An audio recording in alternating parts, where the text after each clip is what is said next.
Hello everyone and welcome to Camden Yards here in Baltimore for the first of a 3-game weekend set between the Toronto Blue Jays and the host, the Baltimore Orioles. Thank you for joining us today on the Virtual Jays Network. My name is Jackson Farough. I'm joined by Drew Frank to see two teams who have both won 2 straight. So one of these two teams will walk out of this building tonight on a 3-game winning streak, and Asher Wojciechowski will try to make that team the Baltimore Orioles tonight. And the Orioles, after a very tough start to their season, winning just 2 of their first 22 games, they've won 2 in a row now against the Angels to win their first series, and then they'll fall on Wojciechowski to bounce back from what was a very brutal start for him in Kansas City. His last time out, he only managed to get 1 out, where he surrendered 6 runs on 6 hits and walked a batter for a very, very difficult outing in his last time. So Biggio fouls off the first pitch of the game, and we are underway in gorgeous Baltimore and even more gorgeous Camden Yards. 7:05. An official start time of 7:05 as Biggio takes inside for ball 1. And yeah, so Asher Wojciechowski, coming off a very tough outing against the Royals, was only able to get 1 out in that start, allowed 6 earned, and Orioles went on to lose that one 11-5. Slider misses outside for ball 2. Throughout his career, he's struggled against the Blue Jays. He's faced them 3 times now, and he has an 0-2 record where he's got a 7.6 ERA, surrendering 11 runs in just 13 innings. So Biggio now with 2 strikes and 2 balls. Only appeared in 1 game in the Red Sox series. Went 1 for 3 with a couple walks in that. Pokes that one over to the shortstop side. Third baseman Rio Ruiz is there to field it and make the play. And now we'll see Anthony Alford coming up all the way up in the 2-hole tonight, as Charlie Montoyo gives him an opportunity to see what he can do up in the real important part of this Jays order. Bumped from down last night where we saw him in Fenway Park is the last game of the road trip where he was in the 9-hole. Today promoted all the way up to the top. 0 for 3 with an error yesterday, so he'll try to redeem himself a little bit. Montoyo is trying to instill some confidence in his right fielder today, as that one is sprayed into right, and the play is made by Anthony Santander, getting the start today in right. That is Bird, the center fielder. And around the outfield for the Orioles today, it's former Blue Jay Joyce Smith Jr. in left, Santander in right, who you just saw make the catch, and between them it's their star center fielder Austin Hayes. Around the infield, Rio Ruiz at third, who's already made the play. At short, it's Jose Iglesias, now member of the Orioles, and there you see Alberto at second, and Chris Davis still at first, long-time Oriole right there.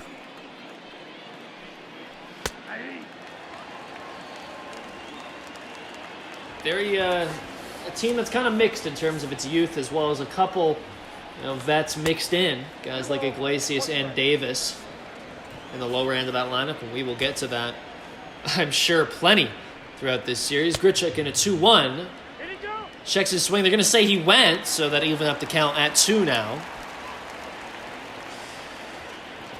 Grichuk had the day off his feet yesterday. He was DHing with Alfred in center.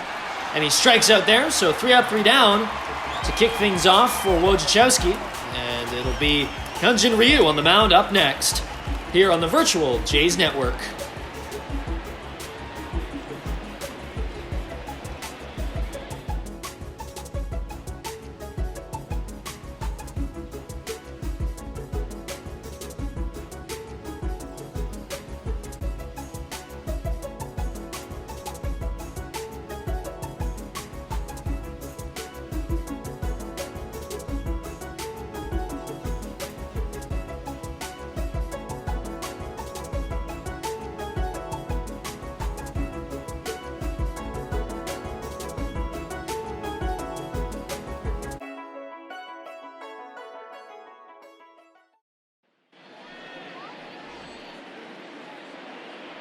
So it'll be Hyun-Jin Ryu, the Blue Jays' frontline starter, looking to bounce back a little bit after what was a decent outing in Tampa, but not exactly ace-like. He matched Blake Snell as they faced off in a battle of aces. Neither of them looked particularly sharp, though, to be honest. Ryu didn't get through the 6th inning, pulled after 5 1/3, allowing 3 runs on 3 hits. The bright side of that outing, though, was he managed to rack up 7 strikeouts while just walking a pair. And the walks were a problem in his second last start. He got them back under control and in the Trop, and now he'll be back reunited with Reese Maguire behind the plate trying to keep that going. So it'll be Hanser Alberto getting the start at second base for the Orioles today. He was claimed off waivers back in 2019, and prior to coming to Baltimore, he only had 89 career games, but then last year it's a full season under his belt, as that one is off for you and into center for a leadoff single.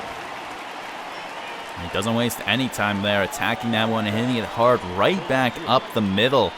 Ryu gets a little too much of the plate as that one's on the inner half and about belt high, maybe just a little below the belt. And Alberto ready for that pitch, and he's aboard with a leadoff single.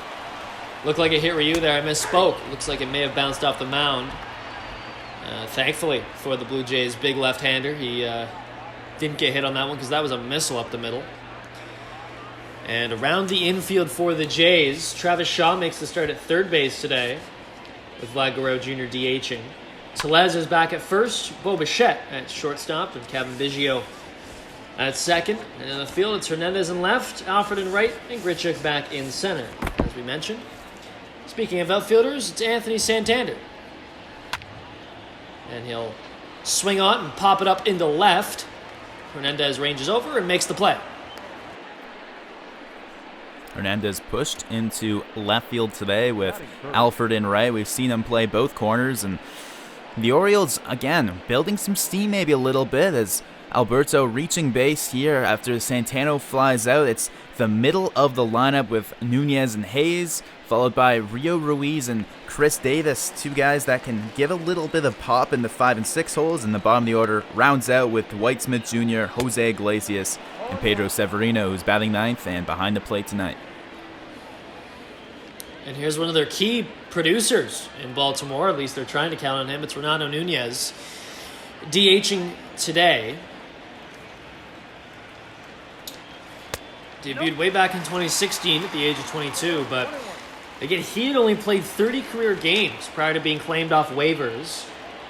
And last year in 151 games, he put up 31 home runs. So you give the guy a full season and he was able to show what he had. 771 OPS. I mean, some positive signs for the number 3 hitter.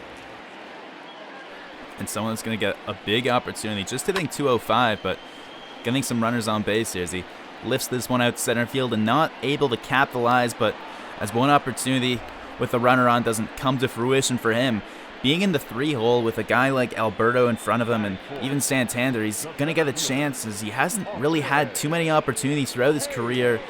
He's going to get a chance with some somewhat high leverage at-bats and at-bats with hopefully some ducks on the pond for him. Sometimes that's all a player needs, is some confidence and an opportunity. And he showed that last year, showing some power potential. Speaking of potential, it's Austin Hayes at the plate now. And Hayes is the big piece of the future that's on this Baltimore squad. Looked good in limited time, and a hard shot to first base there. So he'll line out to Tellez, who makes a good grab. And so we will head to the second inning. It's still scoreless here at Oriole Park at Camden Yards.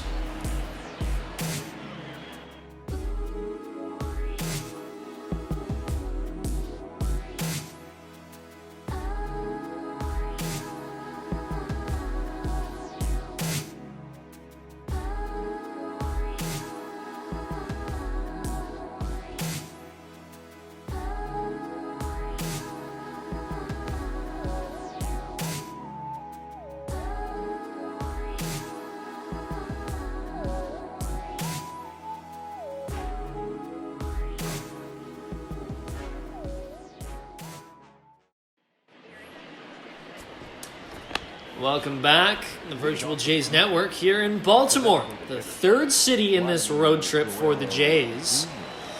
They were in Tampa last weekend, Boston during the week, and now here in Baltimore. So an AL East road trip, and Vlad Guerrero Jr. had himself a really good series in Boston.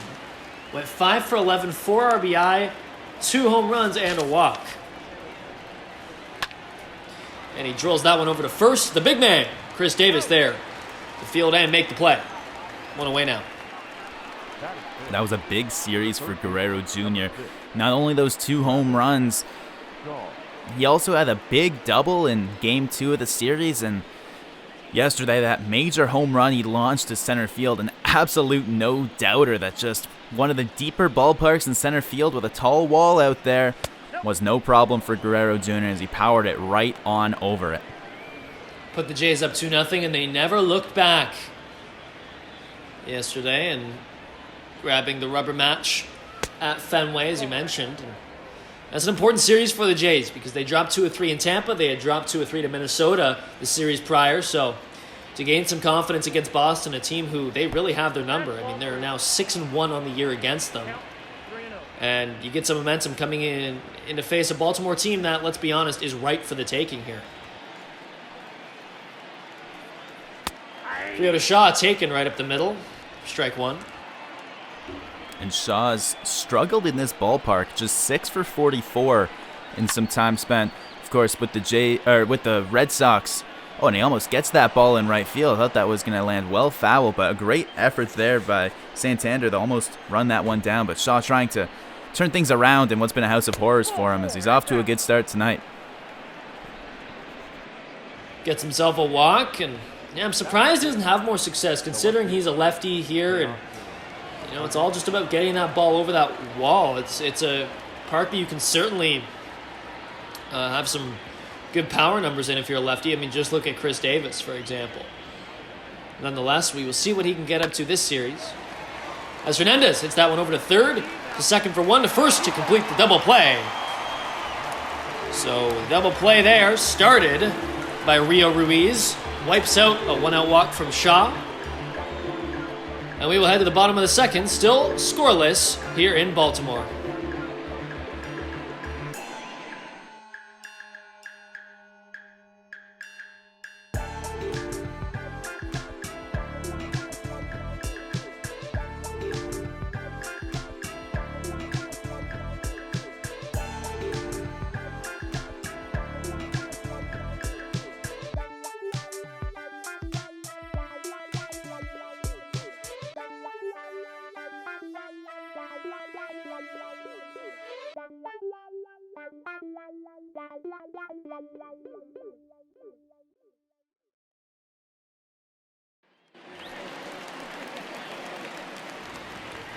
So Hyun-Jin Ryu will step back on the mound for his second inning of work here. And it'll be Rio Ruiz, the third baseman, at the plate now.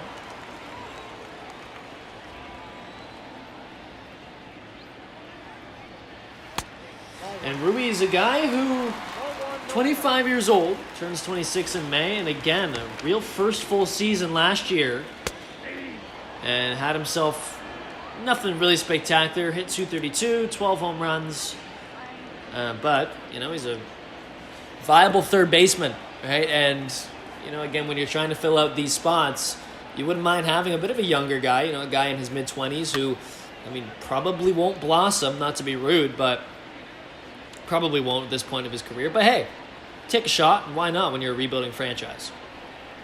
A former 4th-round pick, and actually dealt as part of a trade that traded places between Mike Fultonevich and Evan Gaddis, as Fultonevich was dealt to the Braves alongside Rio Ruiz and Andrew Thurman, and didn't necessarily get too much of a chance in Atlanta like you mentioned, but here after Baltimore picked him off waivers, he sure will.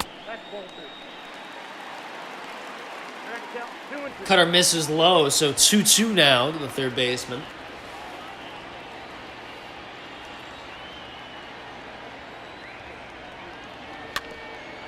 As he fouls that one off, count remains 2-2. So, Ryu's last start, we touched on it, how it wasn't great. He didn't match up against Snell particularly well in his start, as that one's grounded short. Bichette makes the play to retire the leadoff hitter Ruiz, but what do you think Ryu needs to work on to have a better start today? Well, for Ryu, a big problem in Tampa Bay was the fact that he was only able to go 5 1/3 because his pitch count got really high really quickly. He wasn't able to keep things brief in his encounters with the middle of the order against those Rays, and a lot of full counts and a lot of foul balls, and it's going to be about trying to finish batters earlier and not nibbling around the end of the zone and having too many 3-ball counts. So here's Chris Davis. Quickly an 0-2 count here, as he quickly strikes out on 3 pitches. And not the first time he struck out in his career, that's for sure. As the big man returns to the dugout, we will certainly have lots of discussion on him as this series goes on. But here's a former Blue Jay at the plate. It's Joyce Smith Jr., the left fielder. Starts off swinging on a pitch in the middle of the zone. That'll flare out foul left. And Dwight Smith Jr., not a guy that the Jays necessarily wanted to let go of, and they didn't love the fact he's now on a division rivals roster, but unfortunately just the victim of a roster crunch where he was out of options and someone had to go, so he was placed on waivers, and Baltimore, very active on that waiver wire in recent years, picked him up as one of their many acquisitions. You know what? It worked out for them pretty well. As that one is driven into right. Dwight Smith Jr. takes Ryu for a shot over the wall, and it's gone. 1-0 Orioles here. Well, that didn't take very long at all tonight, as just in the second inning of the game, Ryu gave up just one little single to start the game and settled in, retired 5 in a row, including a decisive strikeout against Chris Davis, but this pitch catches much too much of the zone, and Dwight Smith Jr. knows the second it's off his bat, he starts a little bit of a trot, because that one's up on the patio. A very clean swing, and Ryu knew that one got away from him, so Smith Jr. gets a home run off of his former team. That must feel a little extra good, a little bit of revenge. But I was just saying about how it was a good pickup for the Orioles, as he hit pretty well last year, Dwight Smith Jr. did. I mean, good start to this one. Jose Iglesias now, former part of the Red Sox organization for a bit, played for the Tigers for 4.5 seasons, played for Cincinnati last year as well. Signed here in the offseason. Pops that one up over to first. Tellez is there to make the grab. So the Orioles are retired, but not before Dwight Smith Jr. hits a deep shot to right. And the first run of this series goes to the Orioles. They're up 1-0 as we head to the third.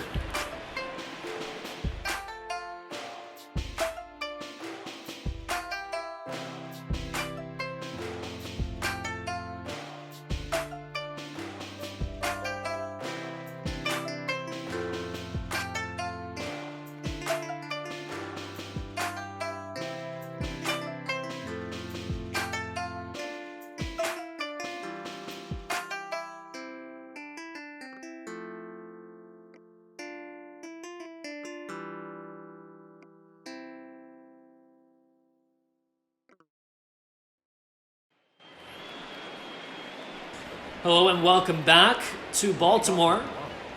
My name is Jackson Farough. I'm joined in the booth by Drew Frank today, and there'll be 7, 8, 9 hitters up now for the Jays, starting off with Rowdy Tellez as Asher Wojciechowski gets set for his third inning of work and 6 up, 6 down. Although a walk was allowed to Shaw back in the second, but it was wiped out with an inning-ending double play. And the 0-1 to Tellez misses low, so ball 1. And he's already well ahead of his last outing, able to settle down with 2 solid innings to start this off. Exactly, already much, much better than his very tough outing against Kansas City. As we mentioned earlier, he only was able to record just 1 out and allowed 6 earned runs just in the first inning. Fastball misses low, so 3-1 count for the leadoff hitter Tellez. Fouled off, full count now. Tellez has faced Wojciechowski twice and struck out both times. So far, advantage Wojciechowski. Payoff just outside. The call goes to Tellez. An excellent take by the first baseman today, so a leadoff walk. And bringing in Reese Maguire now, who only managed to play 1 game in Boston, as with the off days and the pair of righties on the mound and the lefty in the final game, Jansen got 2 of the 3 starts, but the 1 game Maguire got, he didn't waste it. A game-winning home run as well as a big double. Grounds that to second, and this will be 2. A double play recorded there, wipes up the leadoff walk. And now it'll be the shortstop, Bo Bichette, up at the plate all of a sudden with 2 away here.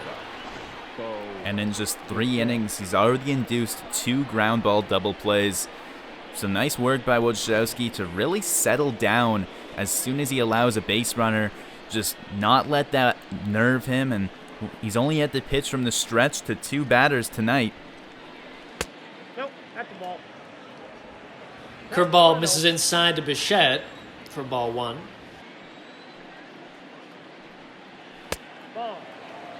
Four-seamer taken high, so a quick 2-0 count to the shortstop Bichette, who, last game he went just 1 for 4, but that one was a pretty big one. It was an RBI double to drive in Travis Shaw to tack on an additional run to the Blue Jays' lead last night.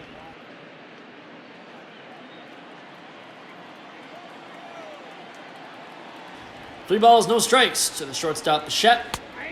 Takes right up the middle for strike 1. Gotta figure Bichette must have had a green light there. 3-0 with nobody on and 2 outs, but wasn't looking for that. Drills it into right field. That one is back, but Santander, right in front of the warning track, is there to make the play. Good shot by Bichette anyways, trying to use the whole field, but 3 up, 3 down once again.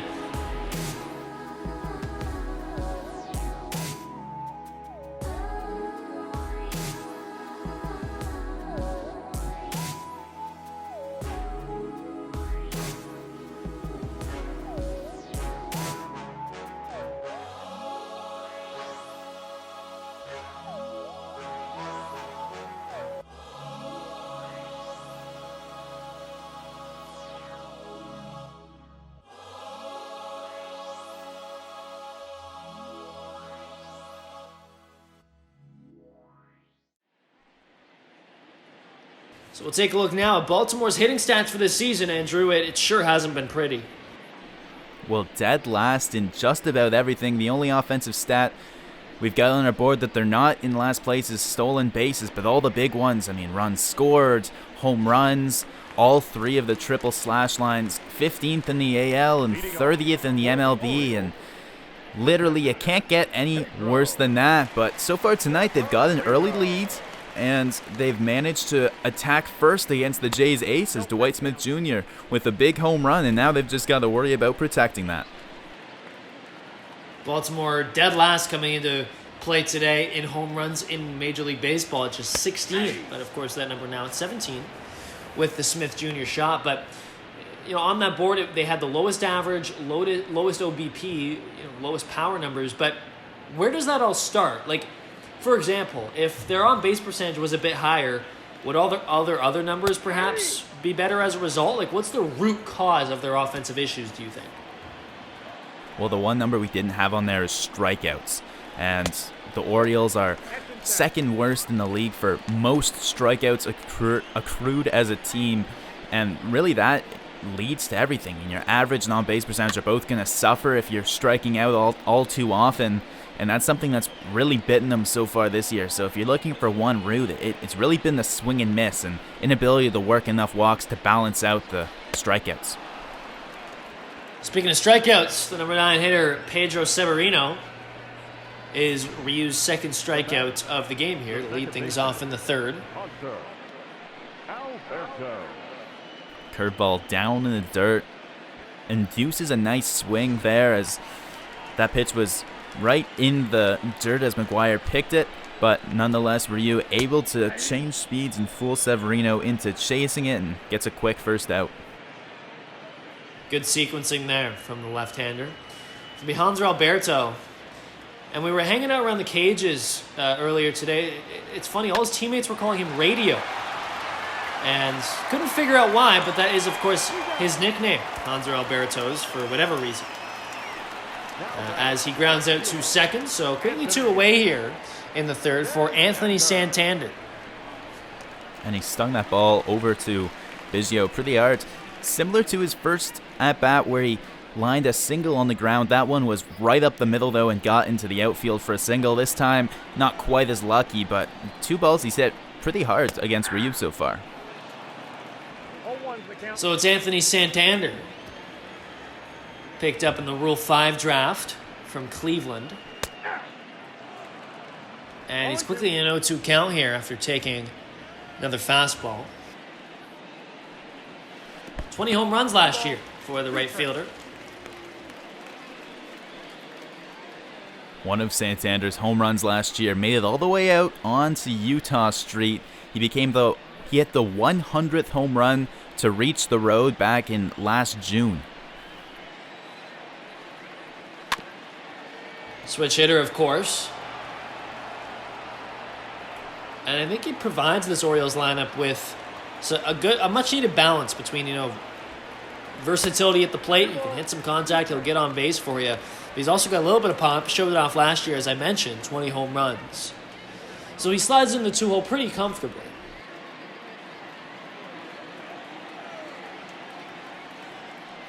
2-2, the number 2 hitter is whacked over to second. Biggio very busy in this inning. Makes the routine play, throw a little low, but Tellez grabs it. So 3 up, 3 down quickly here in the top of the third for the Jays. 1-0 Baltimore here on the virtual Jays Network.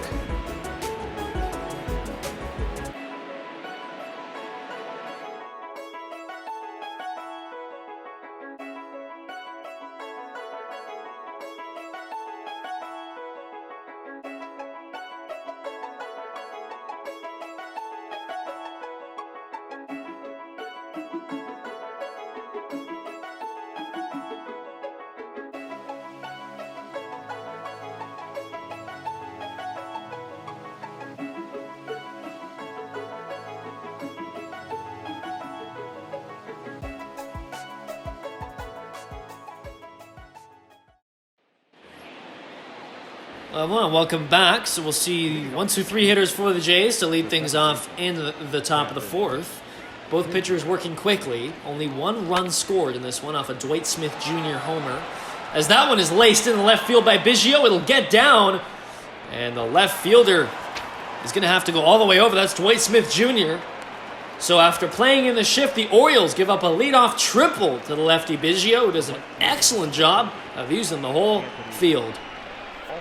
Well, it was a no-doubt double for sure, but Biggio never let his foot off the gas pedal. You see, Dwight Smith Jr., a bit of a bobble in the corner, and as soon as he saw that, Biggio heads for third, and now just 90 feet away from tying this game up, and the Jays in a prime opportunity to cash in the runner at the middle of the order.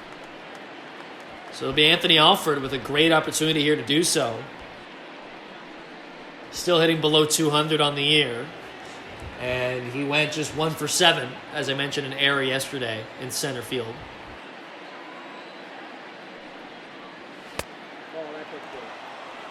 Takes ball 1, a fastball. So Asher Wojciechowski, may not have known this, but he was actually a Blue Jays draft pick. Went in the first round. Way back in 2010, 41st overall, and split time. He's kind of a journeyman, I think. It's his 4th season, technically, in Major League Baseball. He's spent plenty of time in the minors as well. The Indians organization, Baltimore's organization, and he's got an opportunity to fit into this rotation. As that one is flown out to center field, might not be shallow, or might be too shallow, I should say, for Biggio to tag, and it will be. So Alfred unable to get that ball very far into the outfield, although you like the effort, I suppose. And that 2010 first round that you were talking about, that was one of 4 Jays picks. Jays had 4 of those 50 slots. And their first one, they picked up Reese Maguire, which didn't quite work out. But then after that, they drafted Aaron Sanchez, Noah Syndergaard, and then Wojciechowski just 3 picks after Syndergaard, 41st overall. So a pretty successful draft for where those guys ended up, especially Syndergaard. And then that was the draft where the Orioles here had the 3rd overall pick, picking, of course, Manny Machado. What a draft that was, too. Was it? If I remember correctly, that was the Bryce Harper draft. Sure was. And the 1-1 to Grichuk, taken low, so ball 2 here. Grichuk struck out back in the first. Fouls that one off the plate, so it's a 2-2 count with the runner on third in the form of Cavan Biggio.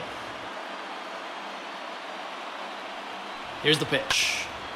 That one whacked foul, so the count remains 2-2. And a few other stars in that first round alone. I mean, Chris Sale, Christian Yelich, Yasmani Grandal, all first-round picks in 2010. Crazy to think that a guy like Yasmani Grandal went in the same draft as Bryce Harper. I've always thought of him to be, much different in terms of, era and just coming into the league, but Harper a bit of a phenom, I suppose. Regardless, it's a full count to Randall Grichuk here with a runner on third and just 1 away. Blue Jays looking to tie things up. Foul it off. Grichuk's got a pretty nice career against Wojciechowski coming into today's game. He was hitting 3 for 5 with a home run. Takes ball 4. So now runners on the corners for the DH Vlad Guerrero Jr. And something Wojciechowski's done really nice today is inducing the ground ball. And that walk, of course, not probably what he wanted to do with that pitch. I mean, not the worst case scenario. He's already got 2 ground balls here, and if he can induce one from Guerrero, who doesn't have the most speed, they might be able to get out of this inning without allowing that leadoff triple. Here's a chance to second for 1 to first for the double play. Just as you called it, Drew. Chris Davis starts and finishes the inning-ending double play. So we head to the bottom of the 4th. It's still 1-0 Baltimore on Virtual Jays Network.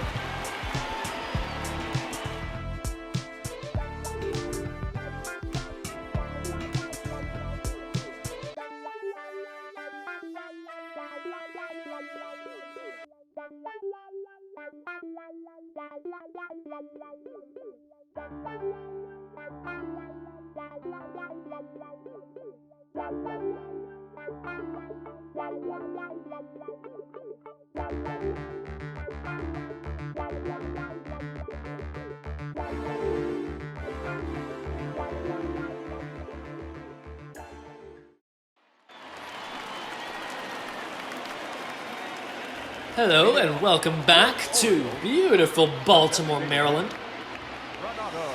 It's Fernando Nunez leading things off in the 4th for the O's.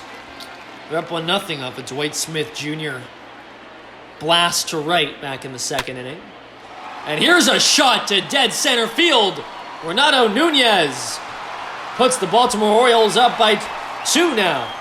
With an absolute monster shot. It's his 4th of the season, 430 feet to center.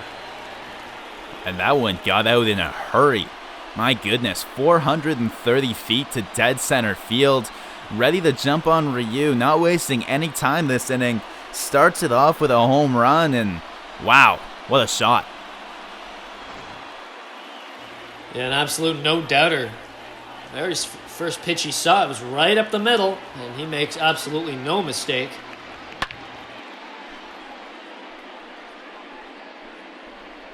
Ryu is now, of course, starting mostly in the National League, but he faced the Orioles just once in his career, went 6 strong. He got hit for 5 earns as he surrendered 8 hits and 2 walks against them. Gave up 2 bombs in that game and already 2 bombs here tonight in just the start of the 4th inning.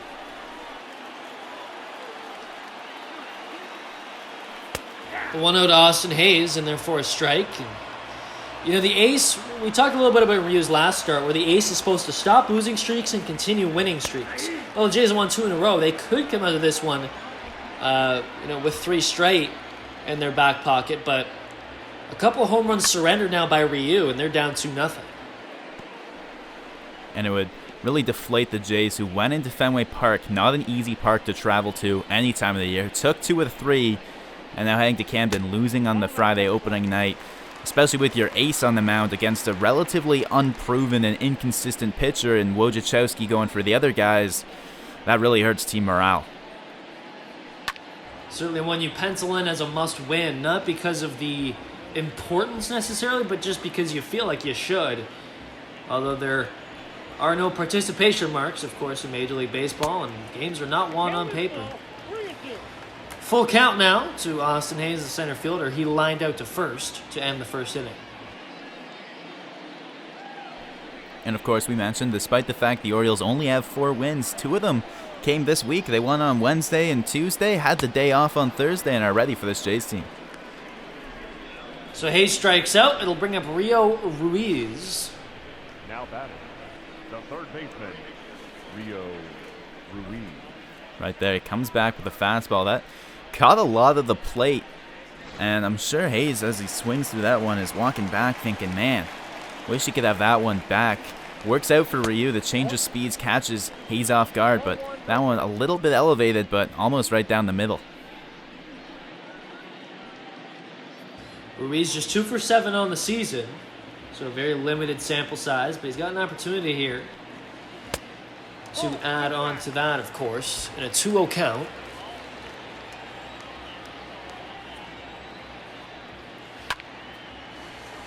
Fouls off for strike 1, and I think we're going to see, this Baltimore team, I know they've struggled out the gate mightily, 4-20, but they picked up their first series win in LA earlier this week, and as that one is driven into right field, Alfred's going to watch that one sail over the wall. 2 home runs in this inning for the Orioles. 3 in the game. It's 3-0. And time to start worrying a little bit about your ace out there on the mound. If you're Charlie Montoyo or Pete Walker in that Blue Jays dugout, 3 solo shots. All of them left the yard by quite a bit. That one, the second one, up on the patio out there in right field, in addition to one that was clobbered to center field. And all 3 of them knew it the second it connected on their bat as Ruiz strolled out of the box and watched that one fly, the highest by far of any of the 3 hit tonight. Ryu talking to himself a little bit. Yeah, so some struggles here for the Blue Jays ace. 55 pitches already in the bottom of the 4th. So Chris Davis gets underneath one, flies it out. Shaw there in the shift, playing third base today, makes the play, so 2 away. Now batting, left fielder. And here comes the man that scored the game's first tally. Joyce Smith Jr. pulled one up onto the porch in right field in his first at-bat. Only the second hit of the game that Ryu surrendered, but boy, it was a big one. Sure was, an absolute no-doubter off the bat. He really put some power into it.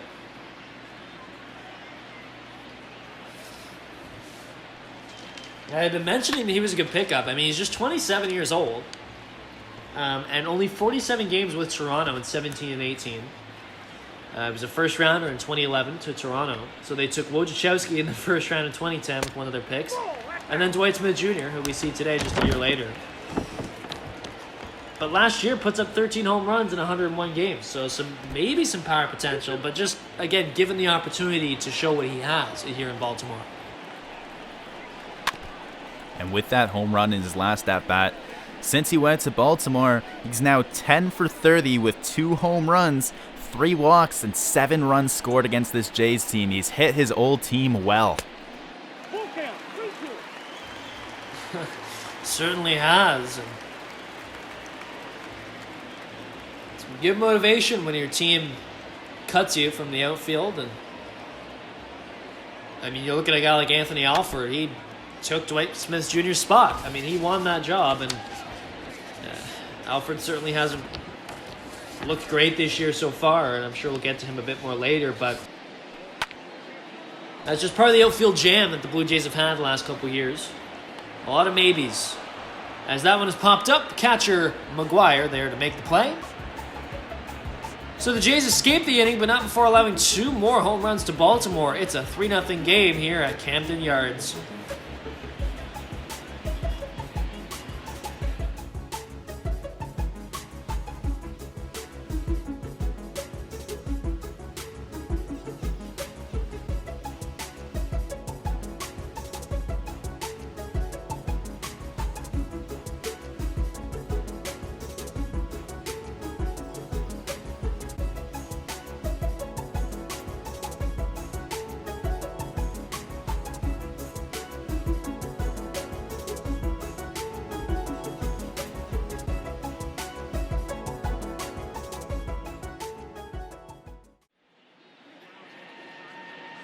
Hello and welcome back, Virtual Jays Network. We appreciate you joining us on this Friday evening.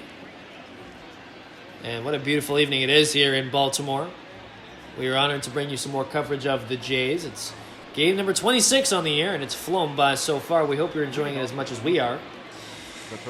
And it'll be Travis Shaw leading off the top of the 5th inning against Asher Wojciechowski, who, Drew, let's be honest, he's looked pretty good so far. I mean, he sure has. 3 double plays induced already. Sure, he's allowed runners on base, but oh man. And scratch that! Travis Shaw just torched that baseball to right center field, an absolute no-doubter. And a how do you do? We can hit home runs here too, folks. Shaw says his 8th of the season.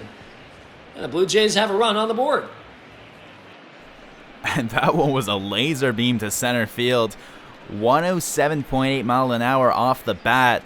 As that one was hit to right center, it sure got out in a hurry. Watch here, that barely even looks like slow-mo with how fast that ball still managed to get out.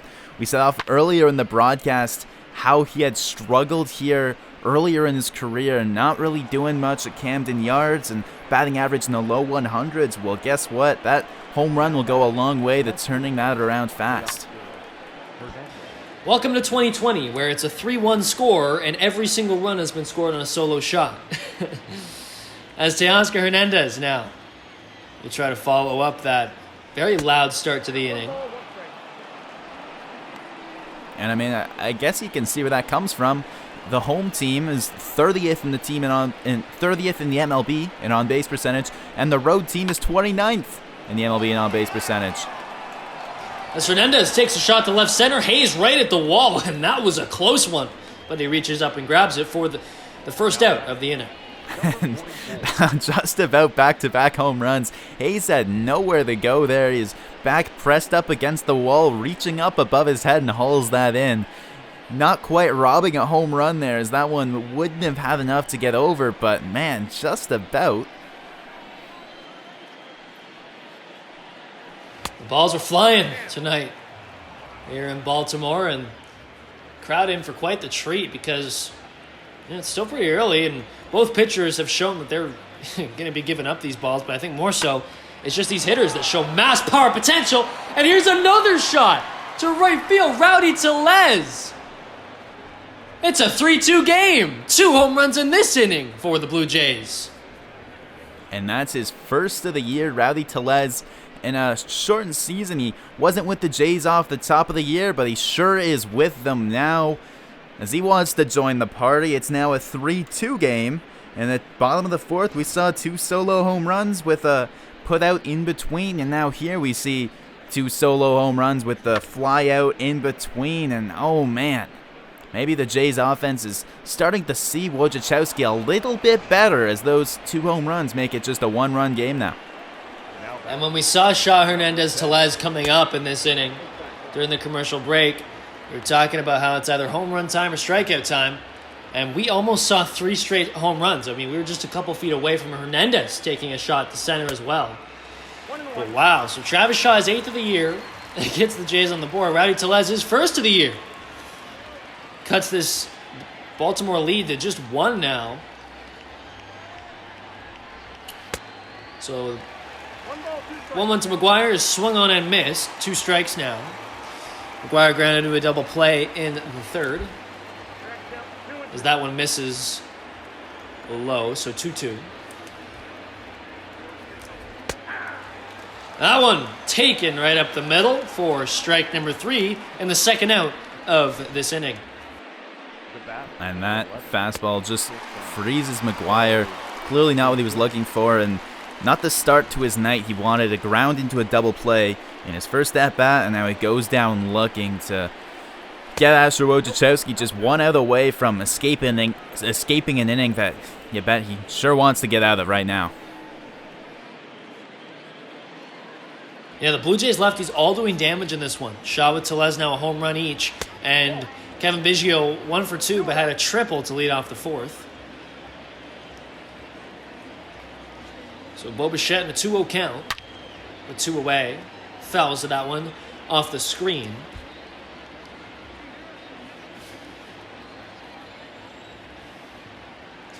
As I mentioned, Bichette not the greatest series in Boston, but potentially a starting point for the shortstop, who has had a very tough start to the season, but showed some signs, at least at Fenway, that he may be starting to turn things around. Well, he looked good in a couple at-bats. We see him still down in the 9-hole today, but he'll be given all sorts of opportunities, I'm sure, by Montoyo to work his way back up. Absolutely. And 2nd year. Very talented, very flashy shortstop. Gets himself a 2-out walk.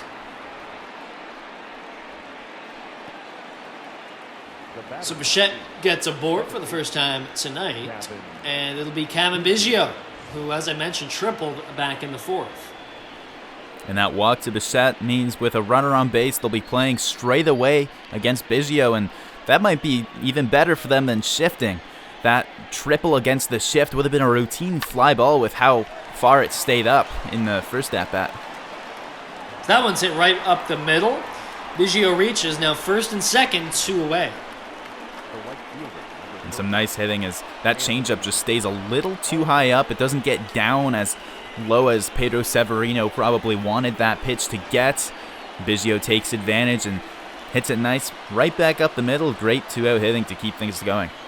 It's funny, at the start of this inning, I asked you, Asher Wojciechowski, he's looked pretty good so far. In this inning, he's running into some real difficulties. Allowing 2 base runners with 2 away, and of course the 2 home runs. The 0-1 to Alfred comes 1-1 after he misses inside.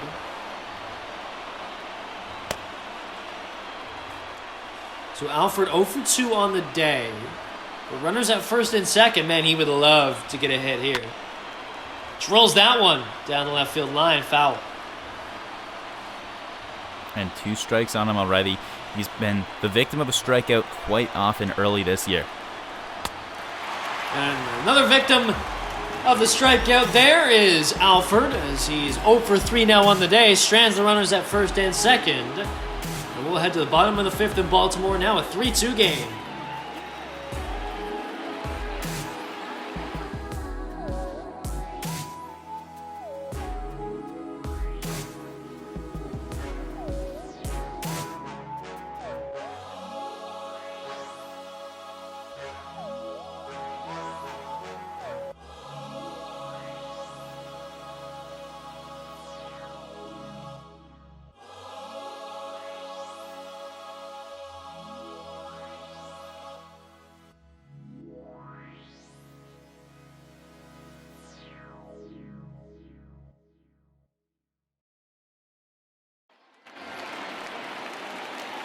So it'll be Jose Iglesias leading off the 5th inning here. Not the greatest start to his season, hitting just 181. But he comes here with the opportunity on a short-term deal to just play shortstop, get some good at-bats. Yes, he's on a rebuilding team, but he's back in the American League, which he knows fairly well from his time in Boston and Detroit. Came up with Detroit early. He was very young in his early 20s when he came up and made a decent impact, was able to hit above 300 during 2013 when he was actually traded to Detroit in a 3-team deal that ended up with Boston getting Jake Peavy. And he spent 4.5 seasons in Detroit. He was an All-Star in 2015 before moving on to Cincy. But he's 30 years old now, and I think it's pretty clear that when he got traded from Boston, it's because they picked Xander Bogaerts over Iglesias, and it worked out pretty well for them as they've picked up 2 rings since. And while Iglesias isn't going to produce too much at the plate, and that's the biggest difference between him and a guy like Bogaerts, who sure will. Iglesias very solid in the field, known all around the MLB as a great defender and a presence in the field. As he drills that one down the right field line, that'll be a base hit. So a leadoff single for the number 8 hitter Iglesias will bring up Pedro Severino, who struck out in the 3rd. And that base hit by Iglesias is exactly what you're looking for as an Orioles fan. We talked about his defensive skills, and defense is something that just doesn't slump, as they say. Every day, game in, game out, he's going to bring that on his end in the fields. And then anything he can give you at the plate is a bonus. That leadoff single gets things going for the Orioles, as maybe they could use a bit more insurance after the Jays scored 2 to close their lead down to just 1 in the top half of the inning. I think it's a pretty big inning for Ryu, right? I mean, he's gave up a home run, or 2 home runs, last inning. And now with the Jays putting up some runs on the board, they really need a 0 on the board in this inning to start to build some momentum. And you've got a great opportunity with your ace on the mound to do that. Well, you sure do, and now this game is close and within striking distance at the very least. I think this is where a guy like Ryu can really push the Blue Jays over the top in this one. And it's why you're glad you have him starting for you today. 2-2 to the catcher, Severino. Taken inside, full count now.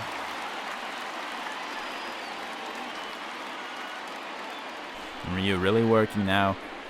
Pedro Severino dueling with him. We talked about how pitch count was a problem in his last start. A little bit better under control here today, or tonight rather, but still lots left to be desired in the Aces' performance. Payoff to Severino. Right up the middle for strike 3. And that was a fastball right, as you mentioned, middle, a little on the outer half of the plate, as that's on the away portion, and I think Severino thinks that one is too far outside, but the umpire rings him up, and it's a strikeout recorded as Ryu picks up an out before turning the lineup over. So we head back up to the top of the lineup now. Hanser Alberto, single back in the 1st. Yeah, 2 hard shots, both over near the second base side.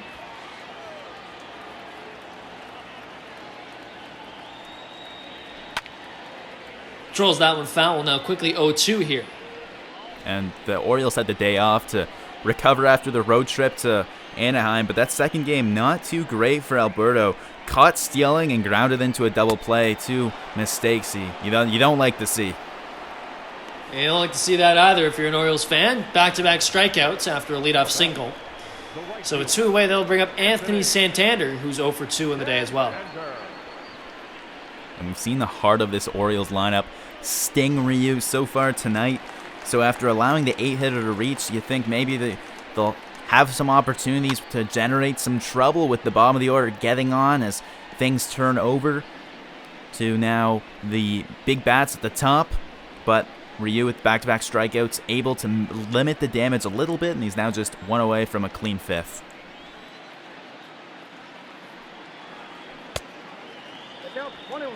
Oh, 1 taken high. Ball 1. Ryu now at 82 pitches. And a swing and a miss there on the change-up low. A good chance for Ryu to escape from this as that one is grounded through the hole and it'll get into the outfield. So a couple singles in this inning now for the Orioles. It'll bring up Fernando Nunez, who homered in his last time up back in the fourth. And a nice piece of hitting as he reaches base. Now all three of the top three batters in this Orioles lineup have reached base so far, as Nunez, who had that big blast as he drilled one to center field. Sure did, and we'll see what he can get up to now with runners on first and second. Big at bat here for both Ryu and Nunez. The O's would love to strike and add to their lead, while the Blue Jays need a 0 on the board, moving forward to try to continue their comeback. 1-1. Check swing right on the inside corner there, strike 2.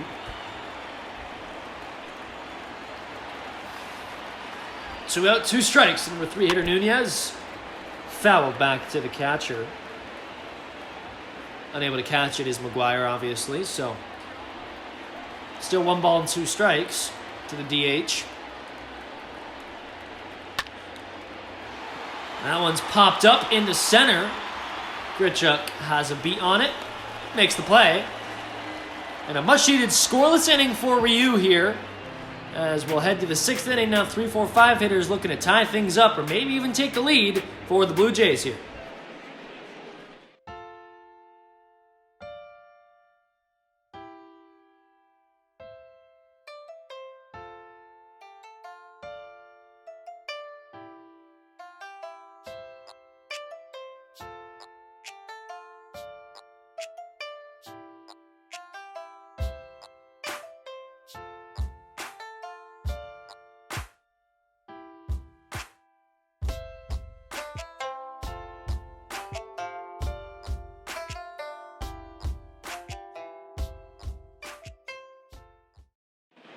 Ladies and gentlemen, your attention. Well, welcome back. So after Wojciechowski's day is done, it'll be Hunter Harvey. Hunter.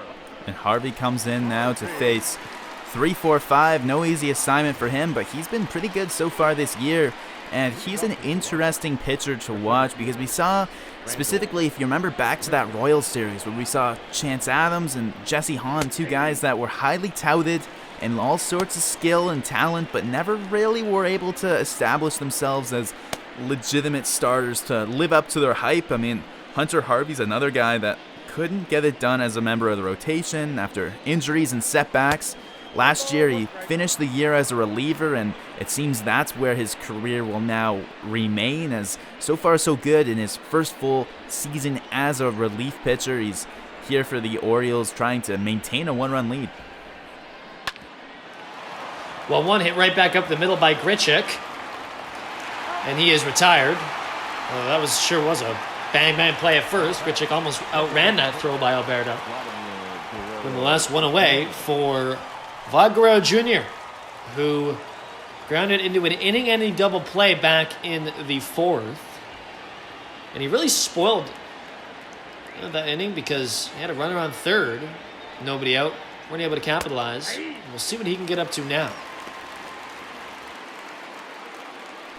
Very, very tough inning for the Jays. That top of the 4th was lead-off triple, and a guy with speed in Biggio, you wouldn't think you'd need too deep a fly ball to even bring him in, but it was a very shallow pop out to center, and the double play really just deflated the Jays there. They were able to bounce back in the next inning, scoring the 2 solo home runs, but gotta figure if you cash that runner in from third in what's now a 1-run game, this could be very different.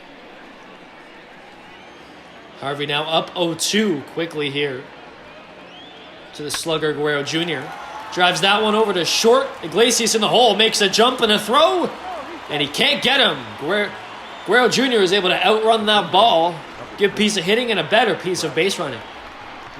Well, and hey, a nice piece of fielding too. Look at this. He ranges down, goes and gets it. The leap and the throw is right on target as Chris Davis makes a nice pick to grab that one, but just barely after Guerrero Jr.'s foot touches the base. Nice effort, though, there for Iglesias, a guy we've already talked about, known for his fielding ability. So a 1-out single brings Guerrero Jr. aboard, and Travis Shaw now at the plate. He homered to lead off the 5th inning. And takes a strike right on the bottom part of the zone, even up the count at 1.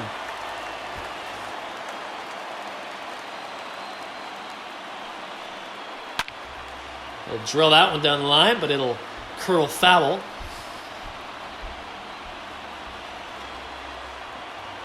Shaw just 1 for 8 in the past series against the Red Sox. The double came around to score in that final game, and he strikes out here on a curveball in the inside part. A nice pitch there. Part of a 3-pitch repertoire that Hunter Harvey features, where he's got a fastball that'll sit around 92, 93.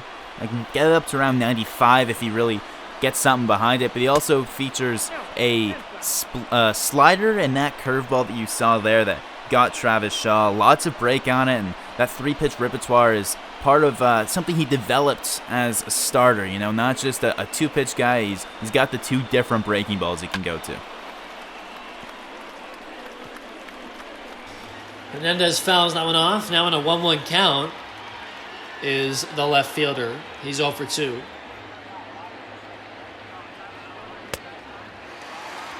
Viciously swings on that low fastball. So Harvey's able to get ahead now. 2 strikes, just 1 ball. Changeup taken. 2-2 now. And Hernandez hit a shot in the 5th that was mere feet away from getting out of this park.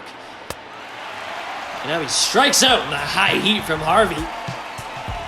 So he's able to escape a 1-out single from Guerrero Jr. And we are now heading to the bottom of the 6th. It's still a Baltimore lead, but just by 1 run now.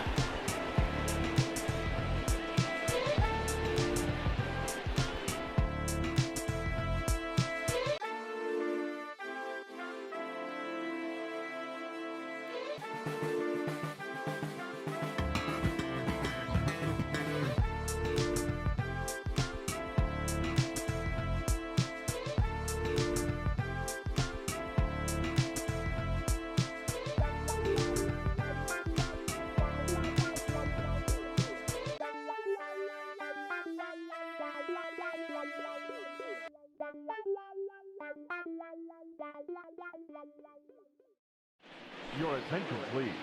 Well, welcome back. So it'll be Shun Yamaguchi Number 1. making his 14th appearance of the season and his first time pitching in Baltimore here. Yeah, it'll be Yamaguchi coming out once again, Charlie Montoyo's favorite weapon to use in that bullpen. Here a little earlier than Montoyo would probably have hoped, as Ryu once again doesn't make it through more than 5 innings. 5 1/3 in his last outing, just 5 here. Gives up 3 runs, all of them earned, all of them via home runs. I guess the bright side there is he only surrendered just 6 hits, which I guess could have been worse. And yeah, not really too many bright sides for that outing from Ryu, a guy who you expect a little more from when you look back at his 2.32 ERA from 2019.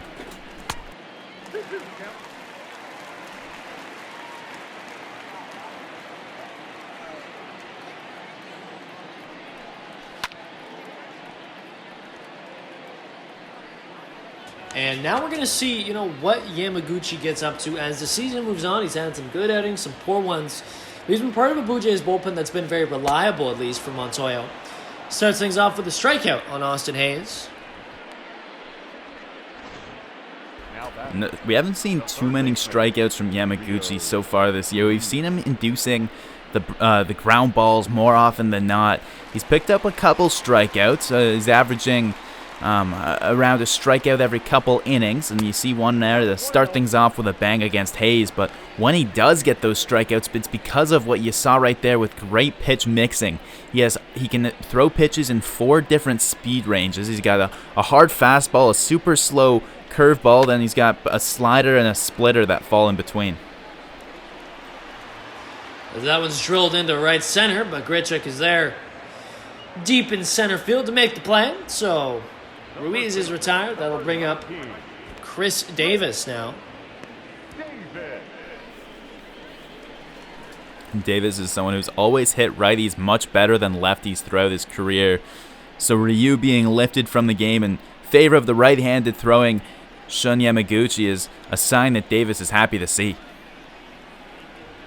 And back to Ryu. I mean, ERA title last year, and as you mentioned, nice 2.32 ERA with the Dodgers, and he's come over and he's been good. But we see now just 10 1/3 in his last 2 starts, and that's just not good enough for someone who's supposed to be your frontline starter, especially against a team like Baltimore, who you think you can beat. So Chris Davis comes aboard on a 2-out single. Now back, left fielder. And a nice little base hit there for Chris Davis. And it'll bring up Dwight Smith Jr., who you see right here launched a home run. Kind of a sneaky good offensive piece in this Orioles lineup. With the Jays, he mentioned he just played in 47 games, but an .833 OPS in those 47 games. Nothing to sneeze at there. We mentioned how good his line has been against the Jays in his career, as in just 31 at-bats, he's knocked 2 home runs and scored 7 times.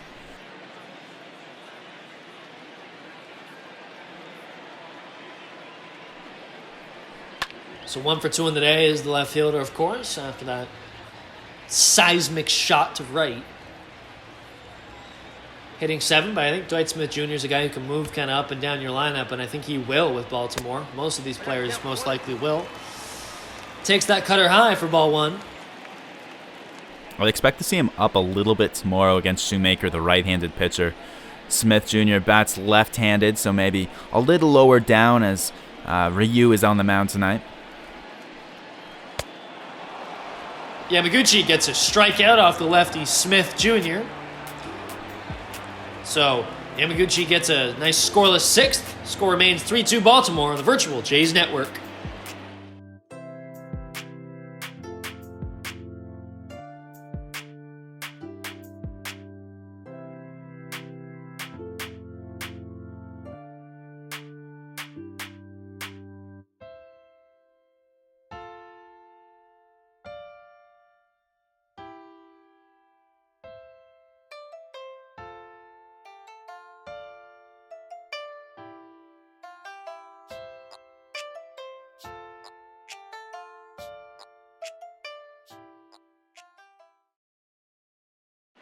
Your attention, please. Now Well, and welcome back. So we'll see Richard Blyer in the game now out of the Orioles bullpen, I should say. Hunter Harvey goes just the 1 inning. Gives up a single to Guerrero, but other than that, picks up 2 strikeouts and only faces 4 batters in what was otherwise a very clean inning from him. And now gives way to the lefty. Blyer coming in to face off against Tellez and Maguire, a pair of left-handed bats. Tellez has already burned these Orioles once tonight, so no messing around as they call on the lefty now to face him. Really good night for Tellez. Playing some first base as well. He's made a couple good plays with the glove. And yeah, a walk in the 3rd, a home run in the 5th, a pretty big one. And a much needed outing for Tellez, who's really trying to prove himself to Charlie Montoyo. He's got an opportunity here against a team he can certainly hit. As that one is grounded over, Davis fields it well off the bag, but he throws to the pitcher, Blyer, for the out. 1 away now. number 10. Blyer not going to light up any radar guns. He's more of a sinker baller. You don't see too many left-handed sinker ballers, a bit of a rare breed. His primary pitch comes in around 89, can top out around 91, and it's got lots of downward sink to it. He also cuts a ball and can throw a slider and a changeup to slow things down. The changeup will be in the high 70s, but everything else is around in the mid 80s. Reese Maguire takes that cutter in the inside part of the plate for strike 1. He's 0 for 2. Had a strikeout in the 5th and grounded into a double play in the 3rd.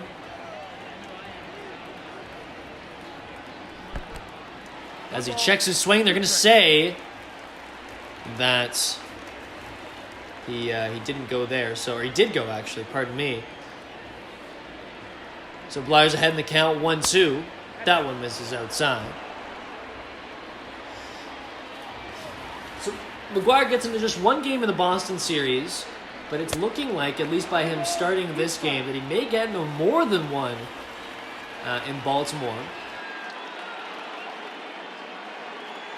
It's a matter of how much rest Danny Jansen needs, as well as how much opportunity Maguire deserves. As the full count pitch is grounded to second.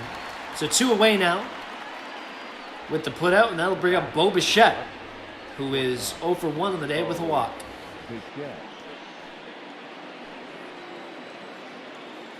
Well, thus far tonight, Maguire hasn't necessarily proven Montoyo right for throwing him in the lineup. 0 for 3 with a strikeout and ground into a double play, but he more than earned another game after his performance in Game 2 against Boston. A huge home run that changed the whole game. An absolute moonshot to give the Jays the win back on Wednesday. 1-1 to Bichette, driven to right. Santander coming in, makes the play. So 3 up, 3 down for Blyer here on the 7th. As we're going to stretch here in Baltimore, and they'll look to add on to their lead when we return.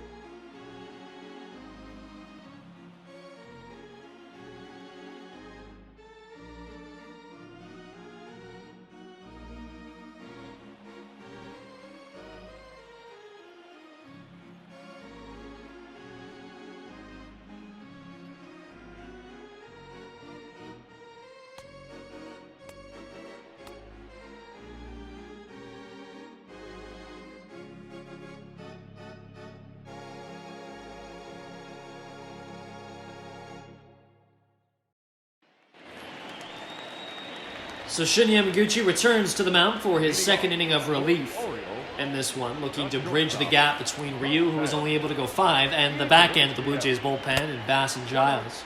If needed, of course, they are down a run.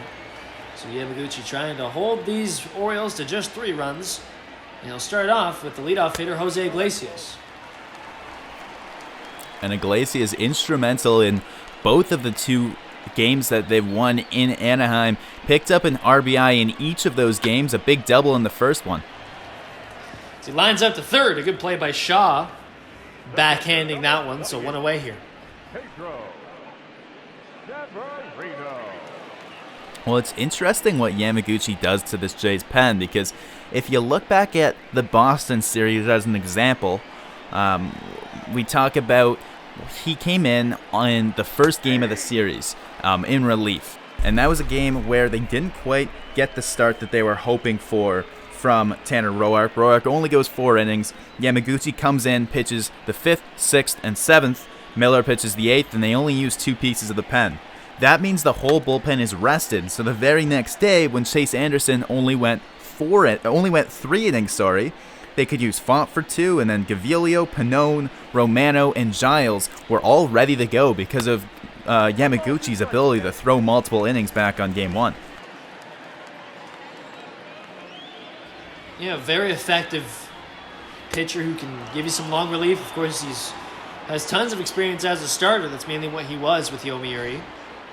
Gets a strikeout, the number 9 hitter Severino there. And when the Jays signed Yamaguchi, at that point they had already signed Tanner Roark, and then eventually you look at the end of the offseason and they had Chase Anderson, and they had Hyun-Jin Ryu, and they had guys from last year like Jacob Wagsback that pitched a bunch, and you had Trent Thornton who had pitched, and Anthony Kay, TJ Zeuch, Sean Reed Foley, all these names of people. It's like, what are you signing Yamaguchi for when you have so many starting pitchers already? Like, what's he doing for this team that they don't already have? But Montoyo and the front office, Shapiro and Atkins, got a little creative, and he's being extremely valuable for this team out of the bullpen. Yeah, he's been reliable for the most part for Charlie Montoyo, and he's been his favorite toy early on. But you have some options, obviously. Also helps when you have a premier closer in Giles. You don't have to worry about the 9th. Everyone moves up one. And you also, when you get good starts from guys like Miller and Shaw, 2 veterans who've been around, certainly a positive sign as Shaw catches that line out. Second line out to third of the inning. It's a quick 1-2-3 as Yamaguchi retires this side. And we'll head to the 8th. Blue Jays looking to get that third tying run.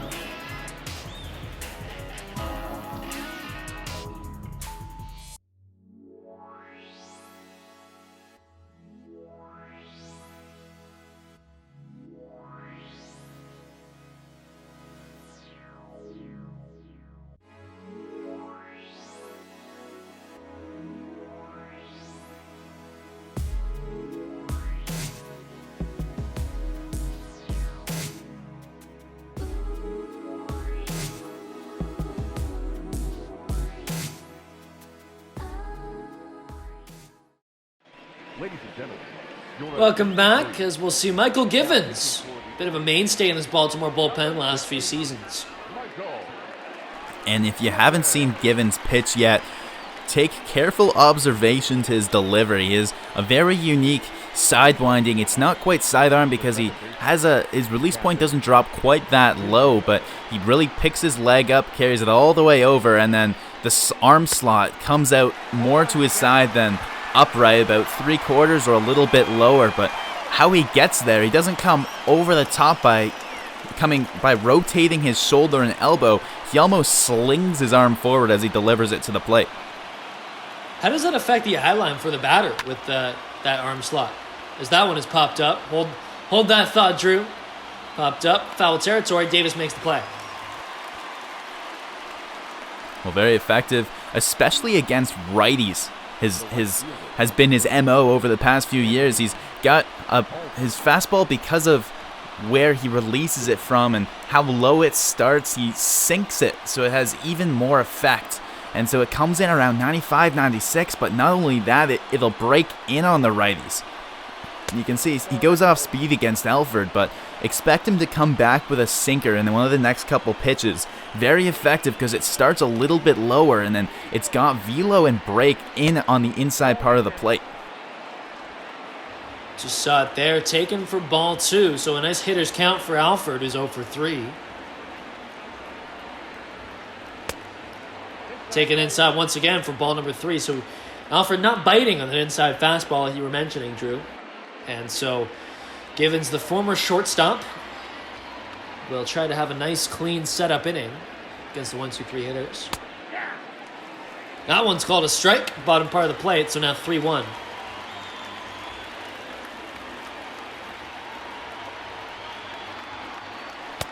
Alfred swings and misses on the changeup. Good job by Givens to sequence that fastball, and then changeup, similar part of the plate, gets Alfred.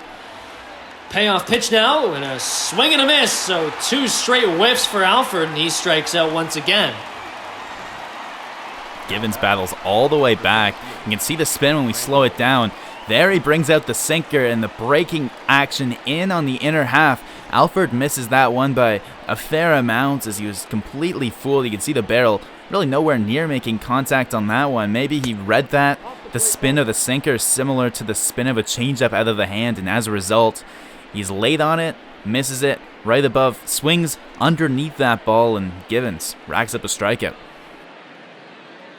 2 away for the center fielder Grichuk, 0 for 2 with a walk. Takes high ball 2.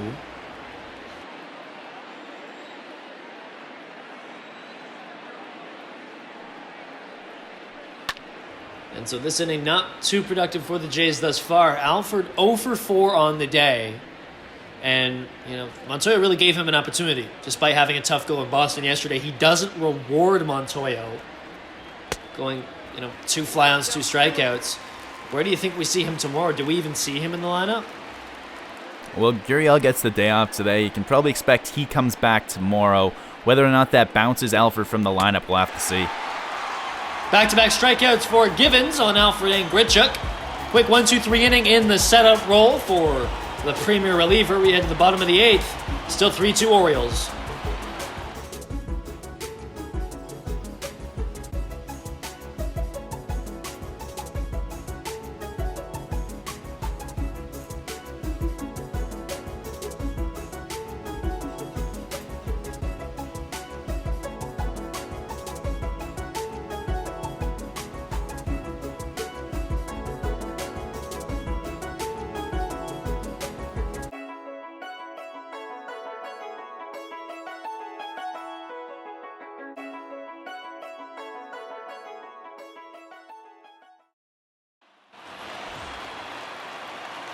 So it'll be Anthony Santander, the right fielder. 1 for 3 on the day, a single in his most recent at-bat back in the 5th. And he's looking to extend this Orioles lead as Yamaguchi comes up for his 3rd inning of work now. I mean, why not? If you're Charlie Montoyo, he's retired 6 of the 7 batters he's faced.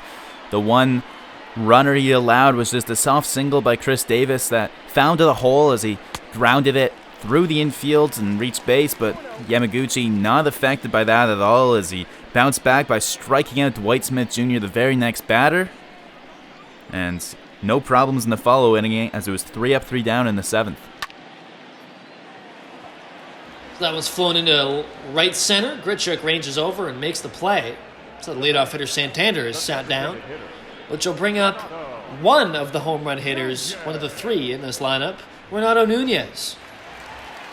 And we saw double barrel action in the Jays' pen as both Pannone and Justin Miller were throwing.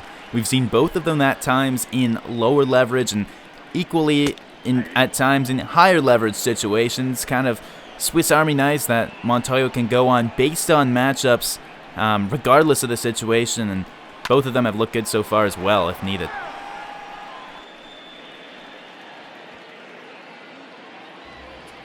So Nunez quickly in an 0-2 count after that foul ball. And it's grounded right back up to the mound. Yamaguchi fields it, makes a good throw, and gets the 2nd out now of this inning. And as he's retired, it'll be Austin Hayes coming up. Hayes hasn't had much going at all today. Lined over the first base in his first at-bat, and really the first time he was able to make solid contact and really do anything at the plate.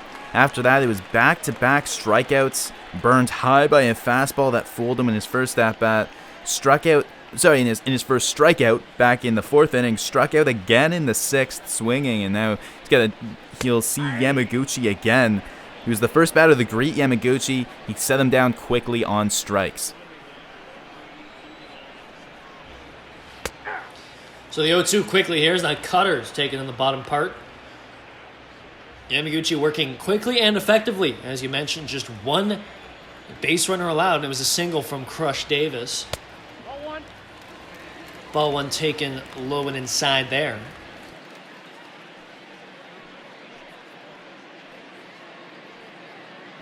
Already 2 strikeouts on the day for Hayes, as you mentioned.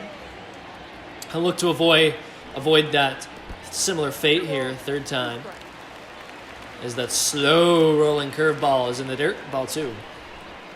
And that gets all the way down into the 60s. A stark difference from his 95-mile-an-hour heat. Yeah, very slow rolling curveball, and it doesn't fool Hayes, so full count as the center fielder has worked his way back into this count.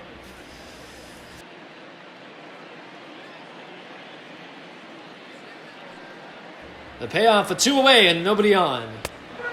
Taken on the inside part of the plate. Strike number 3. 3 Ks on the day for Hayes. And excellent relief appearance for Yamaguchi in this one. It's 3-2 Orioles.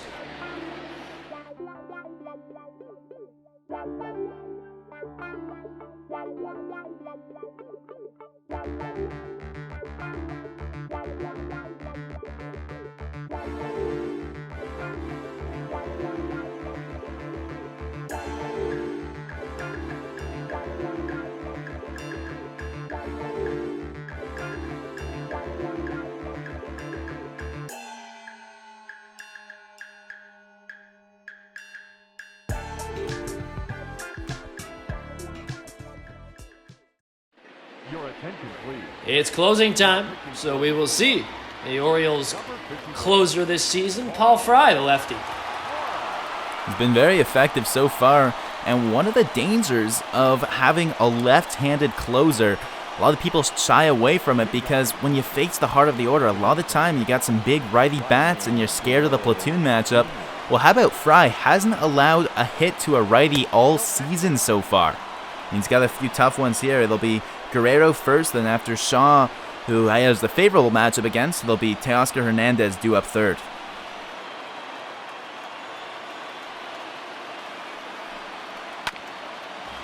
So yes, Guerrero Jr. leading things off, and Hasn't been very productive today. 1 for 3. Also grounded to a double play to end the fourth with the runner on third and just 1 out. A really solid opportunity for the Blue Jays there, as we mentioned. They had Alfred Grichuk and Guerrero Jr. coming up, and they weren't able to drive in what would have been the go-ahead run with just 1 away over there at third, as that one's fielded quickly by Fry and thrown. A cute little backhanded no-look fielding job there by Fry. And leadoff hitter Guerrero Jr. is retired. Well, I don't know what that was all about on the mound. There's a little razzle-dazzle there as he spins and fields it behind his back, but I'll tell you what, he got it done. All sorts of time there for Fry. He induces a very soft grounder and effectively continues his streak, yet to allow a base hit to a righty despite facing a very good one there in Guerrero. That one's ground over the second baseman in the shift. So Alberto is able to retire Shaw quickly. Just 5 pitches for Fry, and he's already got 2 outs. And the Jays here down to their last out. Gonna be very difficult here to see if they can mount a rally. They haven't had a base runner now since way back in the 6th inning. They're gonna have to get something going quickly here because it's Teoscar Hernandez just hoping to stay alive for him and his team. 26 outs already today for the team. You're right about that, and Fry's looking for the 27th. A 1-1 count to Hernandez, who's 0 for 3. Hernandez also 0 for 6 with an RBI, a sac fly, and a walk in the Boston series.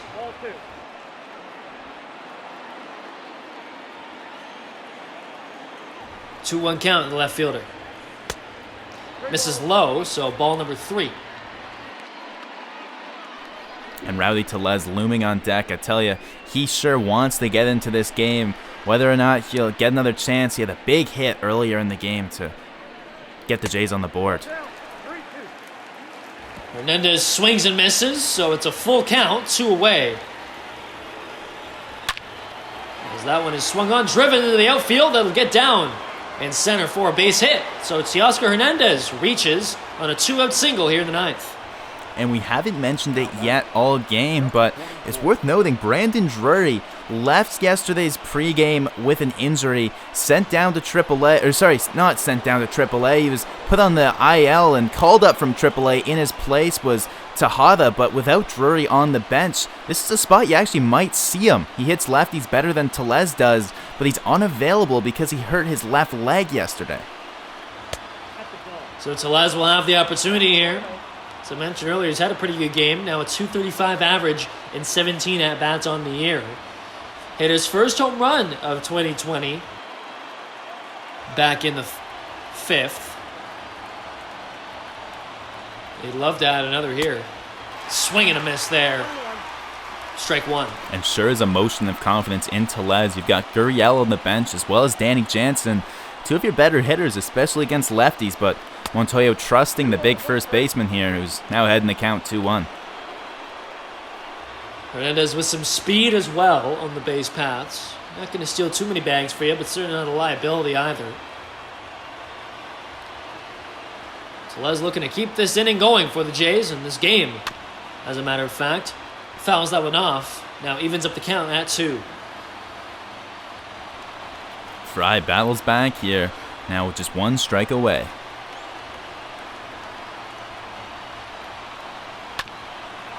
Grounded right back up the middle. It's going to get past the pitcher into center for a base hit. So runners at first and second now as both Hernandez and Tellez reach with 2 away. And back-to-back lefties for the Jays. Tellez gets it done, and they'll hand the baton now to Reese Maguire. The big home run in the Jays win in Game 2 against Boston. And now, man, he's got quite the opportunity with 2 outs. The runners will be off on contact. You talked about Hernandez's speed at second. You'd think all he'd need was a single anywhere in the outfield, and this will be a tie game. He's already been the hero once on this road trip. Let's see if he can do it again. As you mentioned, that moonshot to give the Jays the lead on Wednesday. First and second, 2 away. Starts off at strike 1.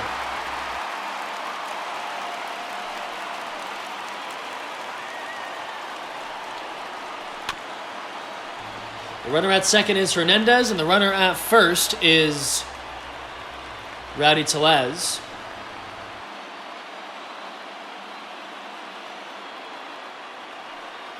A one-run game. Fry deals, it misses high. And that's the first big miss we've seen from Fry. That one well above the zone with the fastball. Not necessarily effective in setting anything up at all there. Just a waste pitch. And now I have to refocus and get ready to attack Maguire here with the next one. 1-2 away. Once again, the Jays are on their final strike. The pitch. Swung on and missed there. Fry survives a couple two-out singles, and the Orioles have won 3 straight. Well, a statement win from Baltimore. They're not ready to get picked around by anybody at all. Taking 2 of 3 from a pretty good Angels team, and now they start things off with a big win here against the Jays. A 3-2 game, very close, and it was the pitching staff of the Orioles that got this done. A very surprising outing by Asher Wojciechowski, who you mentioned he had an ERA over 7 against Toronto coming into this game. He had struggled in his last outing, not off to a great start. You can put all that behind you as the past stays in the past. Doesn't affect him into today's game as he throws a great outing for the win tonight. Asher Wojciechowski with the win. Hyun-Jin Ryu takes the loss. And, if I told you that the Jays would get home runs from Tellez and Shaw, they would get a triple from Biggio. Ryu was their starter, and they were taking on a team with just 4 wins on the year. I think you'd take that at face value, but nonetheless, the Blue Jays has to be a tough pill to swallow, especially considering they had Biggio just 90 feet away from the plate earlier in the game, and hindsight's always 20/20, but still, missed opportunities cost the Jays in this one, I think. And that's the big moment you've got to look at. It was that 4th inning, and the 3 guys, Alfred, Grichuk, and Guerrero. Grichuk, he walks. You can't fault him, but Alfred, we've talked about the chance he got this game today up in the order. First time in his career he's been that high in the order in a non-September call-up game. And for the Jays, they aren't rewarded for the risky move to give him the chance up there. Now, it's just a weak game in Baltimore early in the season in April, but at any time you lose a one-run game to a divisional rival, it's always tough. And of course, never feels good after you win a couple in one series to take it in Fenway Park to then go and drop the first game in a heartbreaking loss when your ace just doesn't do it for you and there's a few missed opportunities throughout. So the Blue Jays drop the opener and also drop now to 15-11 on the year, while the Orioles pick up their 5th win. They're now 5-20. Second game of this series goes tomorrow. It'll be Matt Shoemaker against John Means, one of the top rookies in the American League next year. What's going to be exciting you the most about that matchup? Well, Shoemaker's coming off his worst start of the year, and he pitched in Tampa Bay and surrendered 6 earned. Not a great look from him, but if you look beyond that one game, he's had a very strong start to his 2020, and John Means had a very amazing 2019. He surprised just about everybody, came 2nd in AL Rookie of the Year voting, only behind Yordan Alvarez, who was otherworldly last year. But John Means, a very good year for him. Surprised a lot of people, and now in his sophomore season, we'll see whether he builds on that or takes a step back. So far, hasn't necessarily been as good as some might hope, but still quite early, and tomorrow could be maybe the first step in a new direction as he looks to settle things down.